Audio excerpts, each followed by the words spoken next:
Dialysis patients అనేది మెయిన్గా వేసవిలో ఏమేమి జాగ్రత్తలు తీసుకోవాలి. సో డయాలసిస్ పేషెంట్స్ అనేది 2 రకాలు ఉంటుందండి. ఒకరు మెయింటెనెన్స్ డయాలసిస్ మీద ఉండి యూరిన్ రావడం అనేది కొద్దిగా ఉంటుంది, కొందరు డయాలసిస్ మీద ఉండి యూరిన్ అస్సలు రాకపోవడం అనేది ఉంటుంది. సో యూరిన్ అవుట్పుట్ బట్టి మనం ఎంత వాటర్ తీసుకోవాలి, ఎలా ఉండాలి అనేది నిర్ణయిస్తాం. సో డయాలసిస్ పేషెంట్ అనేది రెగ్యులర్గా నెఫ్రాలజిస్ట్ ఫాలోఅప్లో ఉండాలి. ఒకవేళ యూరిన్ అనేది అడిక్వేట్గా ఉండి పేషెంట్ డయాలసిస్ మీద ఉంటే వాళ్ళు కొద్దిగా వాటర్ అనేది అడిక్వేట్గా తీసుకోవచ్చు. మెయిన్లీ సమ్మర్లో డిహైడ్రేట్ అయ్యే అవకాశాలు ఉంటాయి కాబట్టి.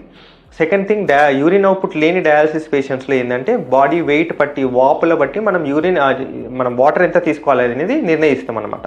ఒకవేళ వాపులు ఎక్కువ ఉండి ఆల్రెడీ వాల్యూమ్ అనేది బాడీలో ఎక్కువ ఉంటే వాళ్ళు ఎక్కువ వాటర్ తీసుకోవాల్సిన అవసరం ఉండదు. సెకండ్ థింగ్ ఏంటంటే ఒకవేళ వాటర్ తీసుకున్నా మళ్ళీ ఆయాసం వచ్చే అవకాశాలు ఉంటాయి కాబట్టి కొద్దిగా జాగ్రత్త ఉండాలి. And last most important thing ఏంటంటే ఏదైతే ఫ్రూట్స్ ఉంటాయో, వాటర్ కంటెంట్ ఏది ఉంటుందో అలాంటి ఫ్రూట్స్ తీసుకోవడం బెటర్ డయాలసిస్ పేషెంట్, మెయిన్గా సమ్మర్లో. సో ఇలాంటి తీసుకోవడం వల్ల వాళ్ళు అడిక్వేట్గా అవుతుంది, తగినంత పోషకం కూడా దొరుకుతుంది.